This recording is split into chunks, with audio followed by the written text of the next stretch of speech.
നമസ്കാരം, എല്ലാവർക്കും KSR ക്ലാസിൻ്റെ 26-ാം ഭാഗത്തിലേക്ക് സ്വാഗതം. ഈ ക്ലാസ്സിൽ ക്വാളിഫയിങ് സർവീസ് കണ്ടുപിടിക്കുന്ന രീതിയെക്കുറിച്ചാണ് പറയുന്നത്. ആവറേജ് എമോളിമെൻറ്റ്സ് കണ്ടുപിടിക്കുന്ന രീതിയെക്കുറിച്ച് ഡീറ്റെയിൽ ആയിട്ട് നമ്മൾ പറഞ്ഞു. പെൻഷൻ കാൽക്കുലേഷനിൽ പ്രധാനപ്പെട്ട ഒന്നാണ് ആവറേജ് എമോളിമെൻറ്റ്സ് പോലെ തന്നെ ക്വാളിഫയിങ് സർവീസ്. ഈ ക്വാളിഫയിങ് സർവീസ് എന്നുള്ളത് നമ്മൾ കഴിഞ്ഞ ക്ലാസ്സുകളിൽ പറഞ്ഞു. Normally from the date of entry in service to the date of retirement,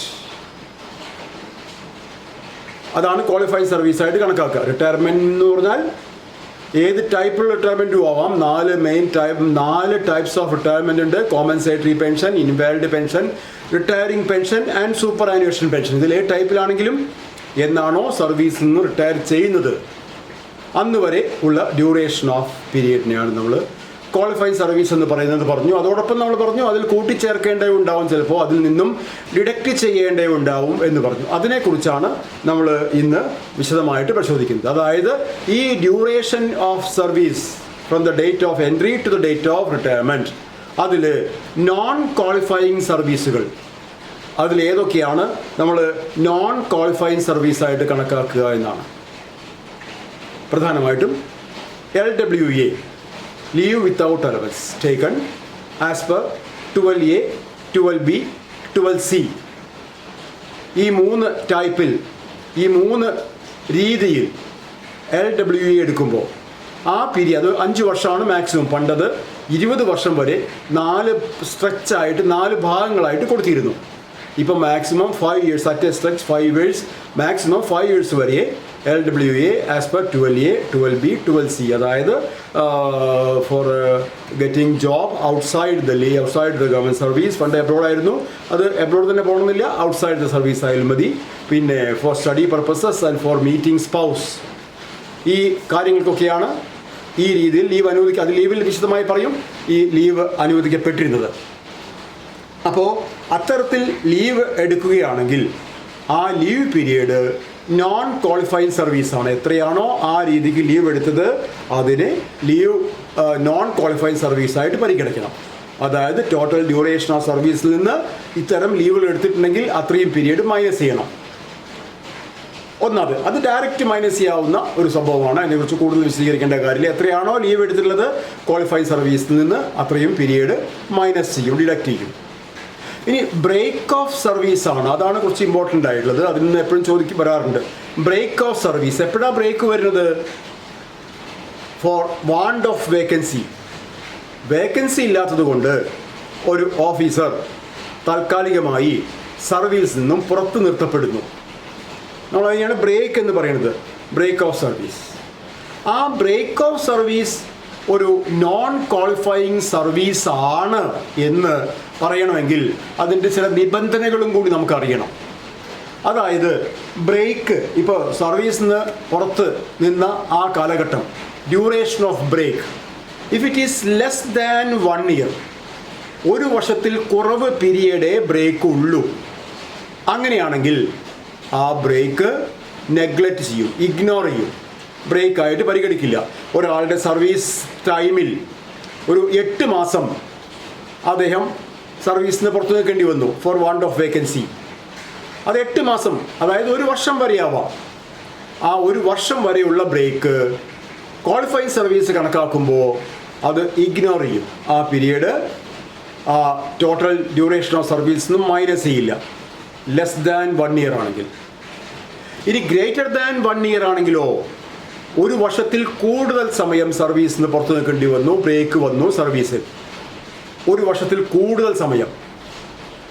അപ്പോൾ അത് ബ്രേക്കായിട്ട് എങ്ങനെയാണ് പരിഗണിക്കുക എന്ന് ചോദിച്ചാൽ, പ്രീവിയസ് സർവീസ്, അതായത് service before the break, service before the break, ബ്രേക്കിന് മുന്നേ ഉള്ള സർവീസ്, ആ സർവീസ് ഈ ബ്രേക്കിനേക്കാൾ കൂടുതലാണെങ്കിൽ, ബ്രേക്കിനേക്കാൾ കൂടുതൽ സർവീസ് ബ്രേക്കിന് മുന്നേ ഉണ്ടെങ്കിൽ അപ്പോഴും ആ ബ്രേക്ക് ഇഗ്നോർ ചെയ്യും. അതായത് ഒരു ഓഫീസർ 2 വർഷം സർവീസ് ചെയ്തതിന് ശേഷമാണ് 1 വർഷവും 6 മാസവും ബ്രേക്ക് വന്നു, സർവീസ് ബ്രേക്ക് വന്നു, 1 വർഷവും 6 മാസവും.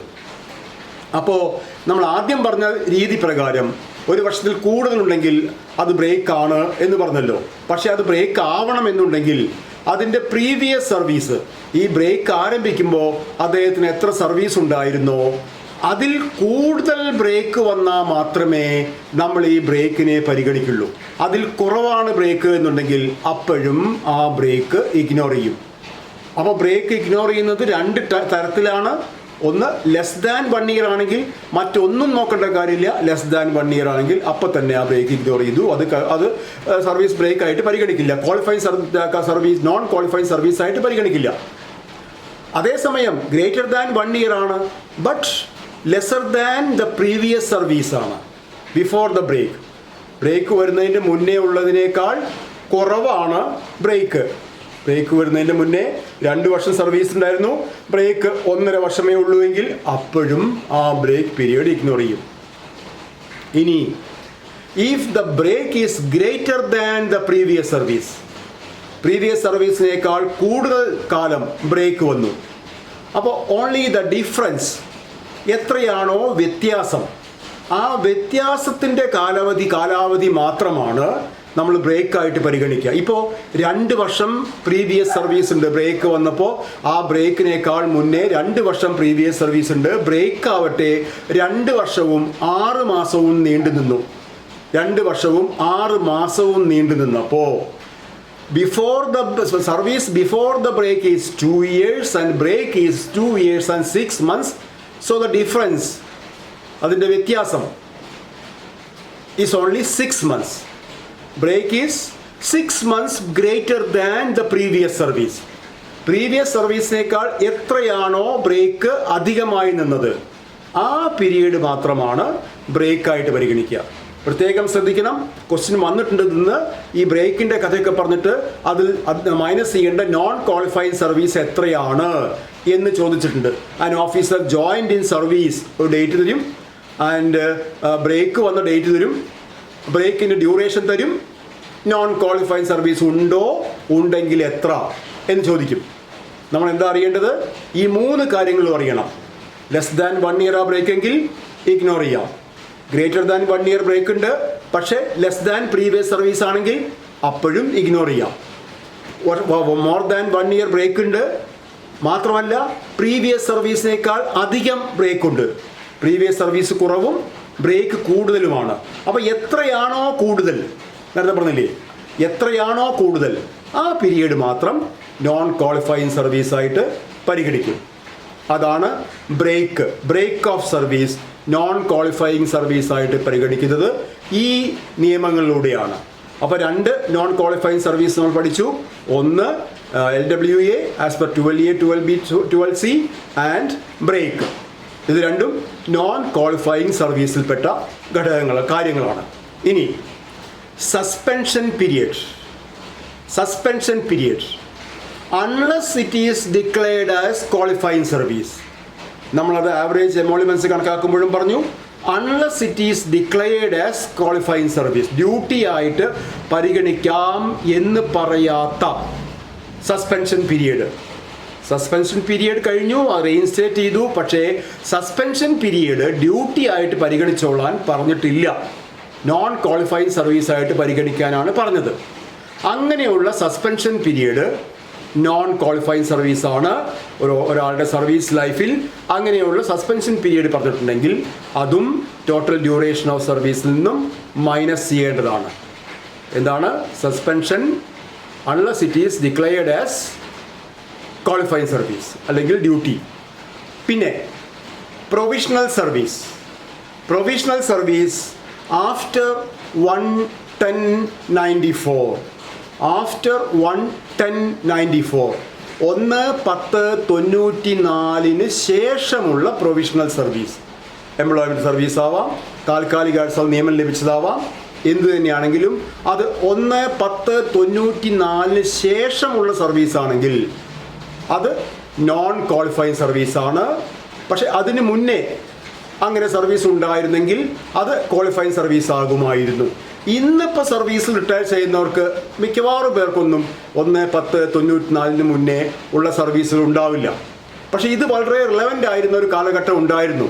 ഒരു 4-5 വർഷം മുന്നേ സർവീസിൽ റിട്ടയർ ചെയ്യുന്നവർക്ക് പലർക്കും സർവീസിൽ PSC മുഖാന്തരം കയറുന്നതിന് മുന്നേ ആയിട്ട് എംപ്ലോയ്മെൻറ്റിലൂടെയോ പ്രൊഫഷണൽ നിയമനങ്ങളിലൂടെയോ ഒക്കെ സർവീസ് ഉണ്ടാവുമായിരുന്നു. അങ്ങനെയുള്ള സർവീസ് പെൻഷന് ക്വാളിഫൈഡ് സർവീസായിട്ട് പരിഗണിക്കുമായിരുന്നു. എങ്ങനെയുള്ള 1/10/94 മുന്നേ അവർക്ക് പ്രൊഫഷണൽ സർവീസ് ഉണ്ടായിരുന്നെങ്കിൽ അതിൻ്റെ കട്ട് ഓഫ് 1/10/94 ശേഷം ഉള്ള സർവീസ് ക്വാളിഫൈഡ് സർവീസായിട്ട് പരിഗണിക്കില്ല. അങ്ങനെ ഉണ്ടെങ്കിൽ അത് മൈനസ് ചെയ്യണം. കാരണം സർവീസ് ബുക്ക് ഒന്ന് തന്നെയായിരിക്കും. നമ്മളിപ്പോൾ ഒരു എംപ്ലോയ്മെൻറ്റ് സർവീസായിട്ടോ പ്രൊഫഷണൽ സർവീസായിട്ടോ സർവീസിൽ എൻ്റർ ചെയ്താൽ, ഗവൺമെൻറ് സർവീസിൽ എൻ്റർ ചെയ്താൽ ഒരു സർവീസ് ബുക്ക് ഓപ്പൺ ചെയ്യും. പിന്നീട് PSC പോസ്റ്റിംഗ് കിട്ടിയാലും ആ സർവീസ് ബുക്ക് തന്നെയാണ് നമ്മൾ കണ്ടിന്യൂ ചെയ്യുക. അങ്ങനെ കണ്ടിന്യൂ ചെയ്യുമ്പോൾ ഈ സർവീസ് ബുക്കിലെ ആദ്യകാല സർവീസ് ആയിട്ടുള്ള ഈ പ്രൊഫഷണൽ സർവീസ് പരിഗണിക്കണം എന്നുണ്ടെങ്കിൽ ആ പ്രൊഫഷണൽ സർവീസ് 1/10/94 മുന്നേ ഉള്ളതായിരിക്കണം. ശേഷമുള്ളതാണെങ്കിൽ അത് നോൺ ക്വാളിഫൈങ് സർവീസാണ്.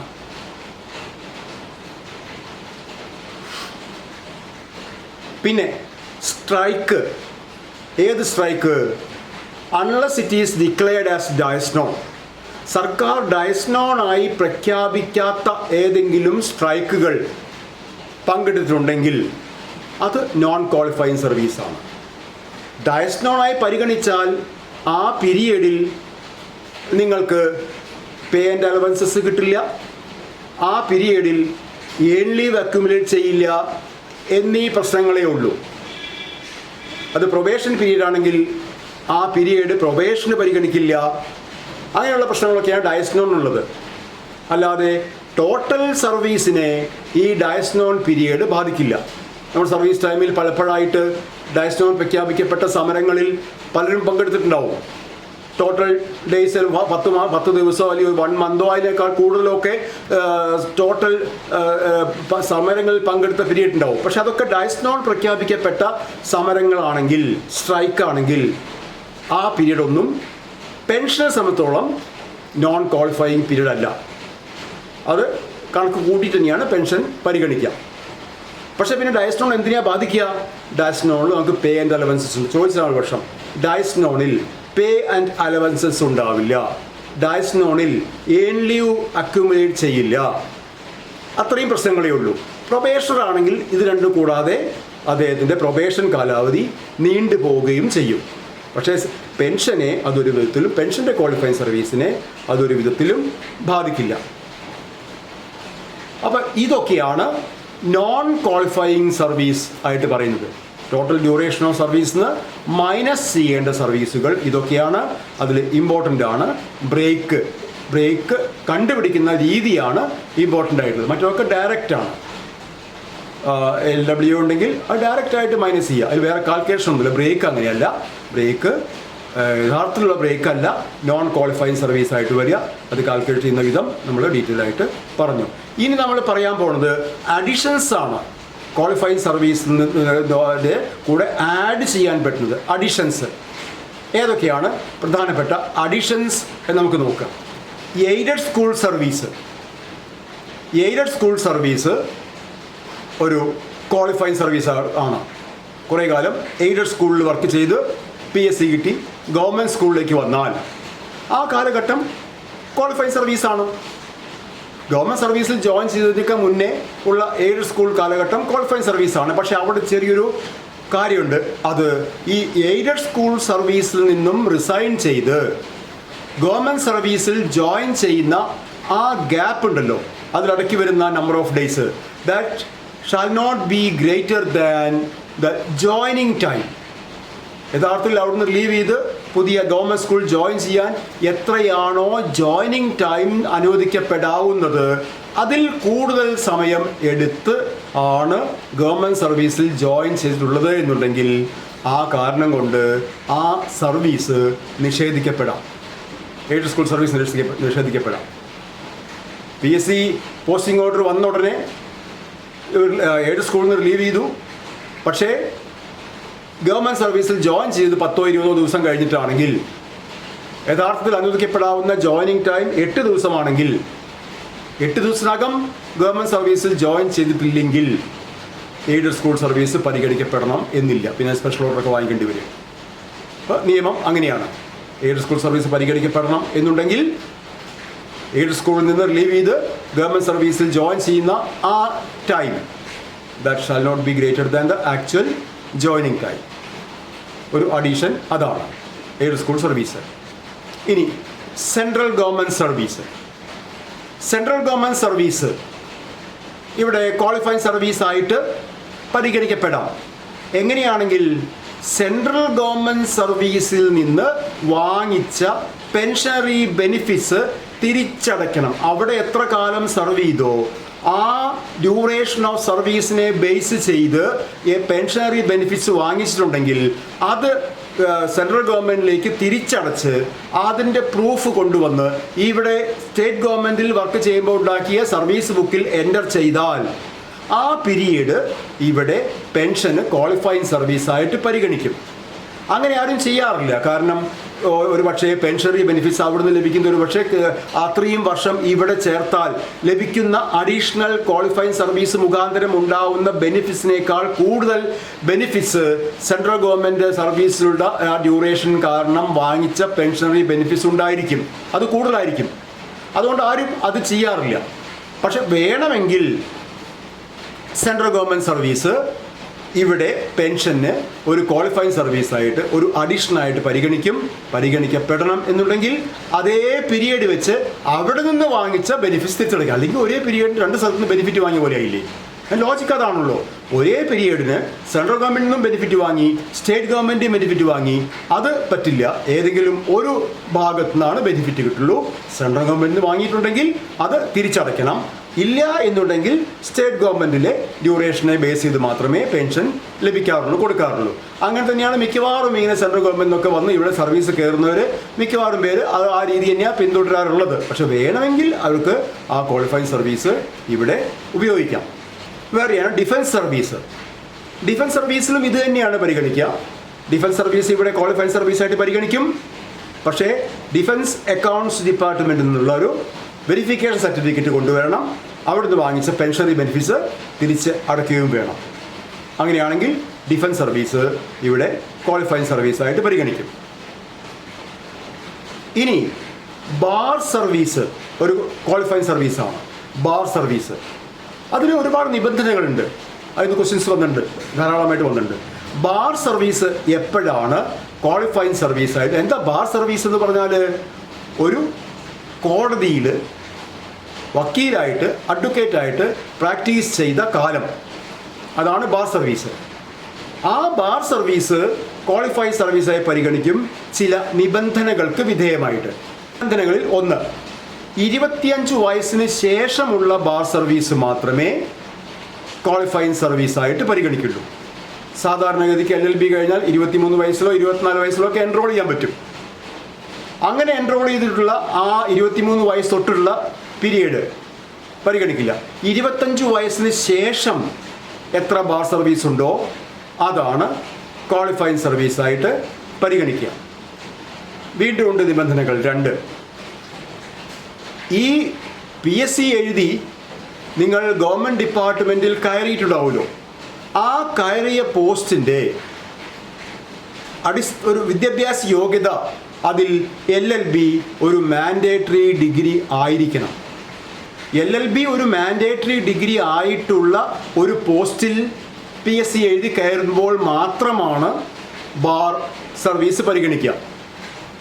അല്ലാതെ ഒരു അഡ്വക്കേറ്റ് BEd എടുത്തു, BEd എടുത്ത ശേഷം LLB എടുത്തു, എന്നിട്ട് ബാർ സർവീസ് തുടങ്ങി, അതിൻ്റെ അതിനിടയ്ക്ക് PSC എഴുതി അധ്യാപകനായിട്ട് കയറി, അദ്ദേഹത്തിന് എത്ര വർഷം ബാർ സർവീസ് ഉണ്ടെങ്കിലും അത് കിട്ടില്ല. കാരണം ഒരു ടീച്ചർ എന്ന നിലയ്ക്ക് LLB അവിടെ ഒരു മാൻഡേറ്ററി ക്വാളിഫിക്കേഷൻ അല്ല. അപ്പോൾ ബാർ സർവീസിൻ്റെ വെയിറ്റേജ് കിട്ടണം എന്നുണ്ടെങ്കിൽ അവർ കയറുന്ന പോസ്റ്റിൽ LLB ഒരു മാൻഡേറ്ററി ക്വാളിഫിക്കേഷൻ ആയിരിക്കണം. അതാണ് രണ്ടാമത്തെ നിബന്ധന. ആദ്യം പറഞ്ഞത് 25 വയസ്സിന് ശേഷമുള്ള സർവീസേ പരിഗണിക്കുള്ളൂ.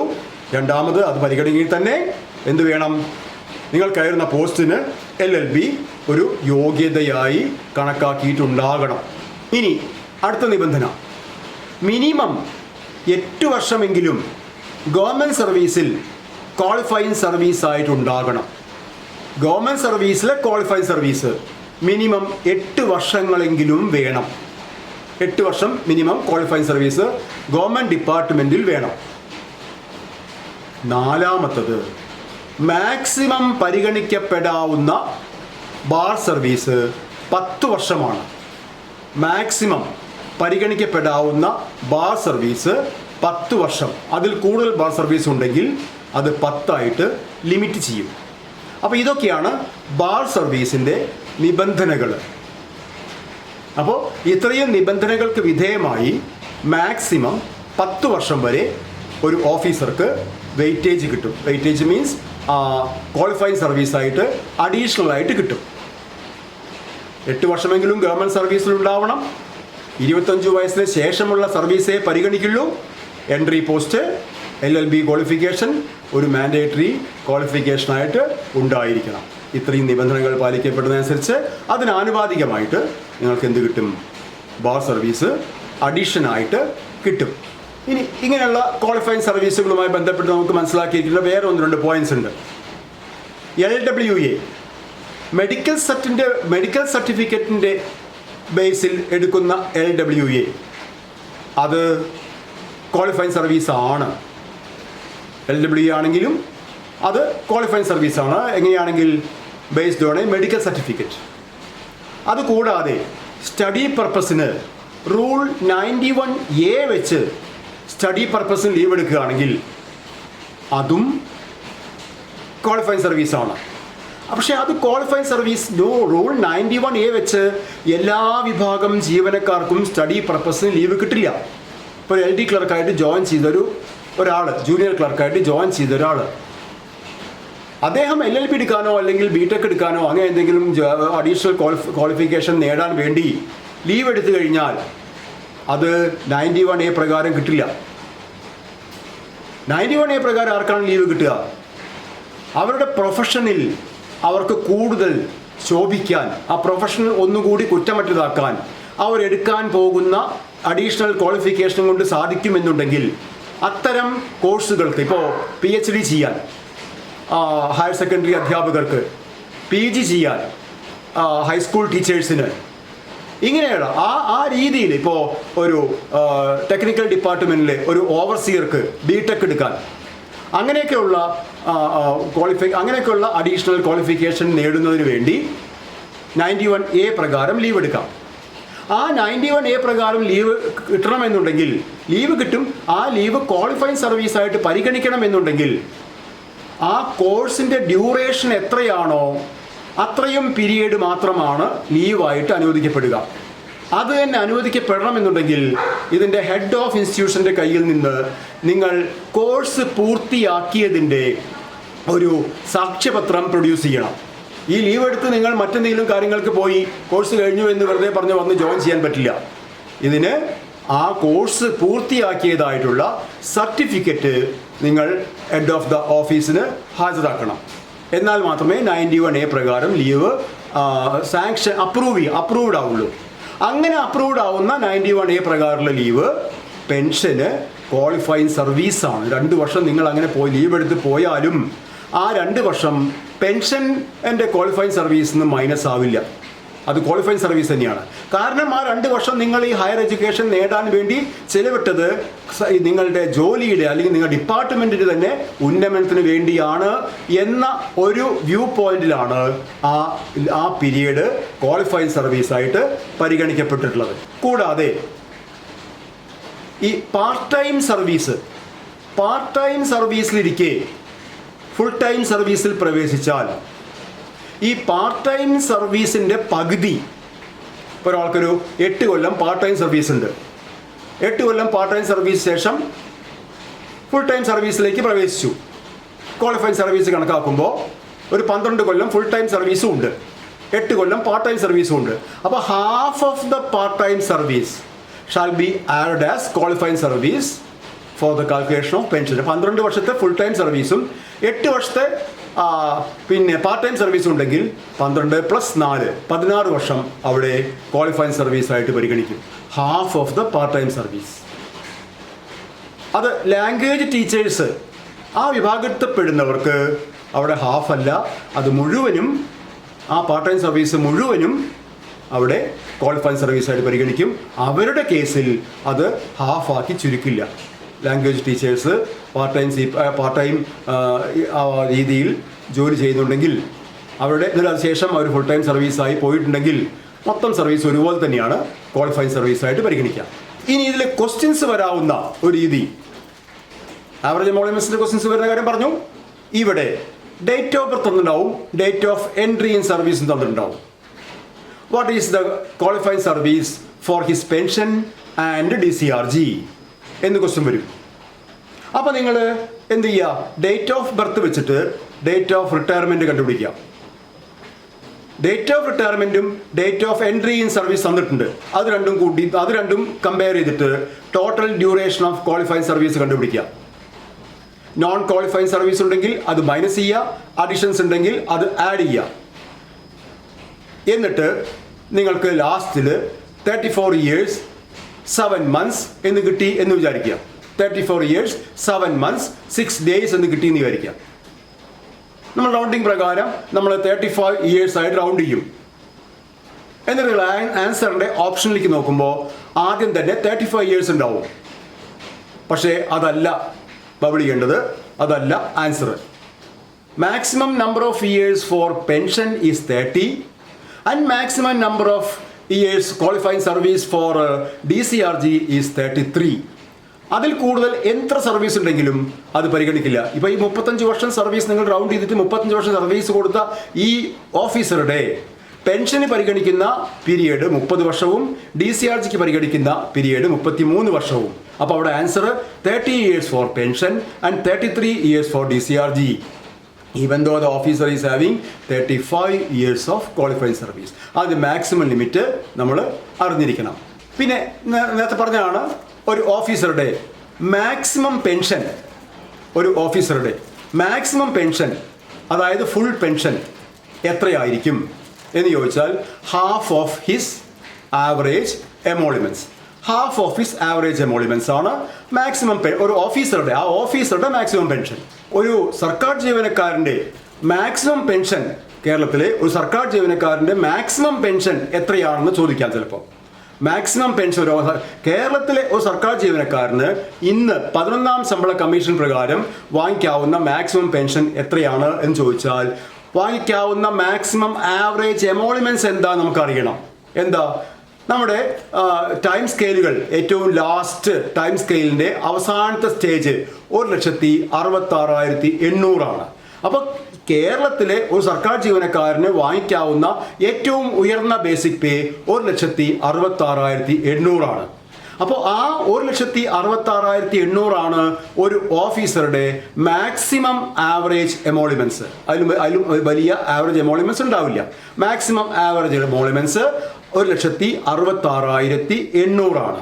1,66,800 എന്ന് പറഞ്ഞാൽ അതിൻ്റെ ഹാഫ് എന്ന് പറഞ്ഞാൽ എത്രയാണ്? അതിൻ്റെ ഹാഫ് എന്ന് പറഞ്ഞാൽ 83,400 ആണ്.